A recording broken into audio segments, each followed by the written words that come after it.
The Austin heat shimmered off the pavement outside my downtown condo, but inside, the chill wasn't just from the AC working overtime. For years, I'd been the Miller family's designated ATM, the reliable older brother, the good son Alex, the software engineer success story, who apparently existed solely to bankroll my parents' blatant favoritism, and my younger sister Jessica's increasingly expensive whims. It wasn't just about the money anymore, though God knows there was plenty of that, chunks of my salary vanishing into the black hole of Jess's emergencies, from covering her rent when her latest freelance gig dried up, to the down payment on the ridiculously overpriced SUV she just had to have. No, it was the expectation, the utter lack of gratitude, the way my contributions were treated not as generous gifts, but as overdue taxes levied by some unspoken family law where I paid. And Jess, well, Jess just was asterisk. My parents, David and Carol, retired comfortably in a suburb just outside the city limits, were the chief enforcers of this law. Every phone call, every holiday visit, Thanksgiving was always the worst, a marathon of passive-aggressive comparisons, and not-so-subtle reminders of Jess's latest needs, hammered home the same message: Jess was the golden child, destined for something, I guess, while I was the sturdy, dependable workhorse. My promotions, my bonuses, my six-figure salary in Austin's booming tech scene, weren't sources of pride for them, but merely larger reservoirs from which to draw. I'd tried talking to them, years ago, a fumbling attempt to explain the strain, the unfairness. It bounced off them like a ping-pong ball off a tank. She's your sister, Alex. Family helps family. You're doing so well, it's not like you can't afford it. End of discussion. Every time. Then Jess got engaged to Brian. Brian seemed like an okay guy, a bit vanilla, worked in sales, probably had no real clue about the swamp of financial codependency he was marrying into, and Jess, naturally, didn't just want a wedding. She wanted the wedding, the kind you see splashed across glossy magazines, hosted at one of those impossibly chic venues out in the Texas Hill Country, complete with artisanal cocktails, a live band, and enough fairy lights to illuminate a small town. The initial budget she floated, a breezy $60,000, made my stomach clench. $60,000 for one day, and I knew with the certainty of sunrise exactly who would be expected to conjure the bulk of that magic number out of thin air. The official ask came during a Sunday video call a few months before the planned date. Jess beamed, flashing her new ring, while Mom and Dad flanked her like proud sponsors. After the initial pleasantries, Mom cleared her throat. Alex, honey, we were looking at the venue Jess loves, the Whispering Vineyards. It's just perfect, but the deposit is substantial, $20,000, due next month. Silence hung in the digital air. I could feel my pulse start to thrum in my ears. 20,000, just like that. Not can you help, not what do you think, just the amount and the deadline. Mom, Dad, Jess. I started forcing my voice to stay level, marshalling every ounce of calm I possessed. That's a lot. We need to talk realistically about the budget. I'm happy to contribute, you know I always am, but 20,000 up front, plus everything else, it's stretching things thin for me right now. Maybe we could look at. Jess cut me off, her smile vanishing, replaced by that familiar petulant frown. Stretching thin. Alex, seriously, you make like $1 bazillion coding those things. This is my wedding. Don't you want me to be happy?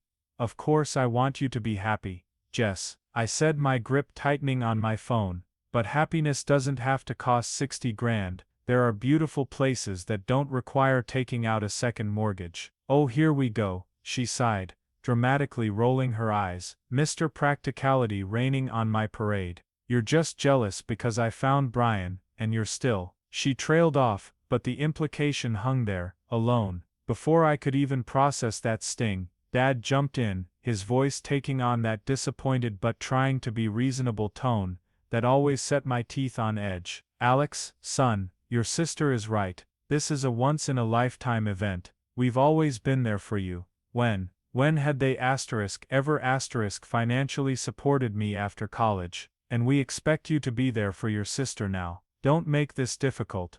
Difficult. The word caught in my throat. I've given Jess tens of thousands over the years. I helped pay for her degree, the car, half her rent for 2 years. When does it stop? When is it enough? Mom's face hardened. Don't you use that tone with us, Alexander. We didn't raise you to be selfish. Family helps family, period. Frankly, we were counting on you. It's not like you have anyone else to spend your money on, do you? It's not like you have anyone else to spend your money on. That was it. The final crack in the dam I'd been reinforcing for over a decade. The casual dismissal, the assumption that my life, my money, my future only existed in relation to them her asterisk. Years of swallowed resentment, bitten back retorts, and forced smiles curdled into something cold and hard in my chest. I saw it all with sudden brutal clarity, the endless cycle of giving, the complete lack of respect, the bottomless pit of their entitlement. They wouldn't change. They couldn't change. But I could. I ended the call, my hands shaking slightly. The anger was a physical thing, a buzzing under my skin. No more pleading,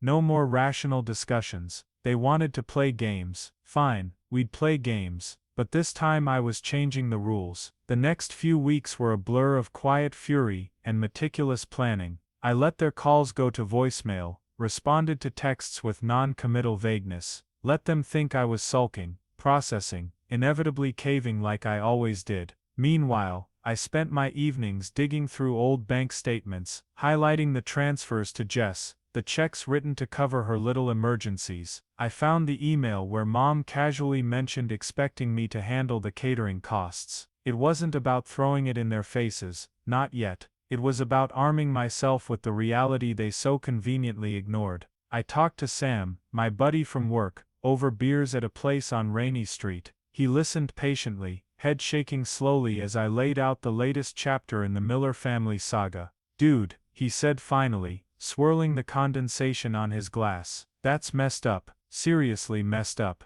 You know they're just using you, right? Yeah, I said, staring into my beer. I know, I think I've always known. I just didn't want to believe it. So what are you gonna do? Something, I said, a grim determination solidifying within me. Something they won't forget. My gaze drifted towards my laptop screen, open to the website for the Whispering Vineyards. Jess hadn't shut up about it for weeks. The rolling hills, the rustic cheek barn, the ancient oak tree perfect for exchanging vows. It was the centerpiece of her entire fantasy, and the key to my plan. I checked the venue's availability calendar online. The date Jess wanted was still open. A knot of nervous energy tightened in my gut. This was it. No turning back. I emailed the venue manager, feigning interest for a corporate event around the same date. When she replied confirming availability and pricing, I didn't hesitate. I used my personal credit card, the one with the hefty limit I rarely touched, and booked the Whispering Vineyards for Jessica Miller's wedding date. I paid the full non-refundable $20,000 deposit right then and there. The confirmation email landed in my inbox with a soft ping that echoed like a gunshot in my quiet apartment.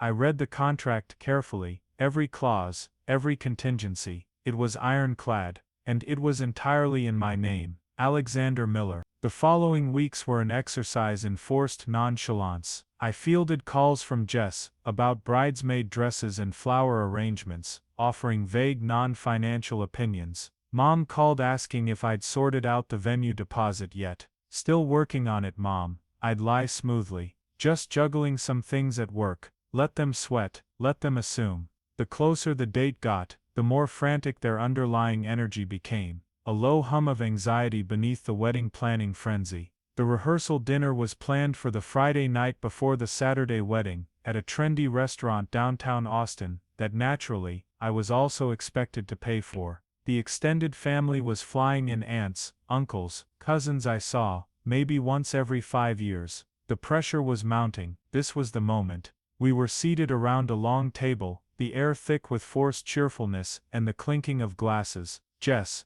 glowing under the attention, was recounting some anecdote about Brian's proposal. Dad proposed a toast, raising his glass. To Jessica and Brian, may your life together be filled with happiness, and thanks to everyone for being here, especially Alex for helping make this all possible. He gave me a pointed look, a silent demand for confirmation about the venue. Jess chimed in, oblivious as ever.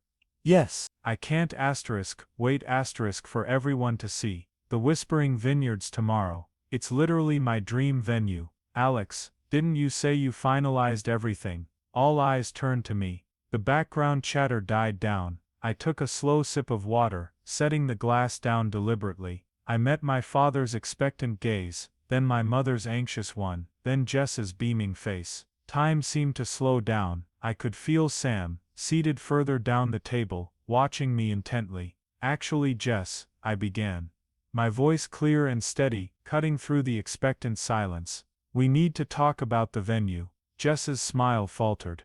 What about it? Is there a problem? There is, I confirmed, keeping my tone level, almost conversational. The Whispering Vineyards is booked for tomorrow. I booked it myself, a few weeks ago. A wave of relief washed over Jess's face. Oh, phew, you had me worried. See, Mom, I told you Alex would handle it. I handled it, yes, I continued, letting the words hang in the air. I paid the $20,000 non-refundable deposit, with my own money. The contract is exclusively in my name. The other shoe dropped. Confusion flickered across Jess's features, replaced by dawning horror. Mom and Dad exchanged panicked glances. What are you saying, Alex? Mom asked, her voice tight. I'm saying, I looked directly at her, then at Jess, then at Dad, that after our last conversation, and after years of feeling like my only value to this family is my bank account, I've decided that my money will no longer be used to fund events where I am simultaneously expected to pay for everything and treated with disrespect. The venue is booked, yes, but it is not gifted. The silence was absolute now, thick with disbelief and rising panic. Uncle John cleared his throat awkwardly. Aunt Carol stared fixedly at her wine glass. So, I pressed on, calm and cold. You have a few options, as I see it. Option 1, you find a new venue for tomorrow. Might be tricky on short notice. Option 2, you reimburse me the $20,000 for the deposit tonight, and sign a legally binding agreement to cover all remaining venue costs yourselves. Option 3, I let the pause stretch. You cancel, or postpone. Jess let out a strangled gasp. You wouldn't. Tears welled in her eyes. This is my wedding. You're ruining everything. No, Jess, I said, the coldness inside me absolute. I'm not ruining anything. I'm simply declining to pay for it after being told my contributions aren't needed, only my money is, especially when it comes attached to insults. I specifically looked at Mom when I said that. Her face went pale. Dad slammed his hand on the table, making the silverware jump. Alexander, this is outrageous. After everything we've done for you, everything you've done. I cut him off, the dam finally breaking, though my voice remained controlled. Let's talk about everything I've done. The tuition help Jess never paid back, the car, the rent, the endless loans that were never loans. This isn't about one wedding deposit, Dad. This is about 20 years of being taken for granted. It stops now. The scene dissolved into chaos. Jess was sobbing hysterically, mascara running down her face. Brian looked utterly shell-shocked, glancing between Jess and me, like he'd wandered into the wrong movie. Mom was alternating between pleading and sputtering with rage. Dad was red-faced, yelling about family loyalty and betrayal. Other relatives were either trying to mediate uselessly, or pretending to be invisible. I stood up. I think I've said my piece. The offer stands. Reimburse the deposit tonight, take over the contract, or find another plan. Let me know. I nodded curtly to Sam, who gave me a barely perceptible nod back, and walked out of the restaurant, leaving the smoldering wreckage of the rehearsal dinner behind me. My phone immediately started blowing up. Calls and texts from Mom, Dad, Jess, even a bewildered Brian. I silenced it and kept walking into the warm Austin night, feeling a strange mix of exhilaration and hollowness. They didn't reimburse me, of course. Pride, or maybe just sheer lack of funds, prevented it.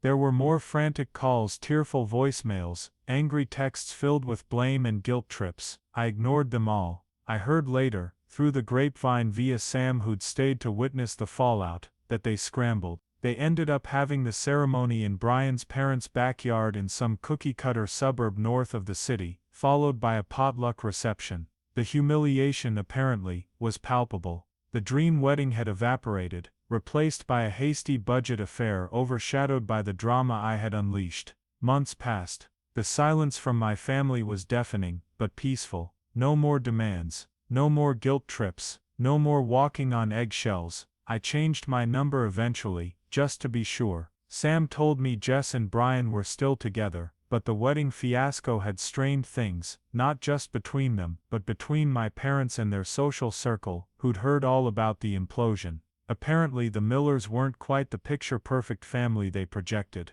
One Saturday morning, I was sitting on my balcony, overlooking the city skyline, sipping coffee. The air was cooler now, hinting at fall. My finances were healthier than they'd been in years. I'd started putting more into my 401k, planning a trip to Europe I'd always dreamed of, but never felt I could afford because of family obligations. My doorbell rang. It was a delivery driver with a package. A new high-end graphics card I'd ordered for myself, something I'd wanted for ages but had always put off. Just for me, because I wanted it, and I could afford it.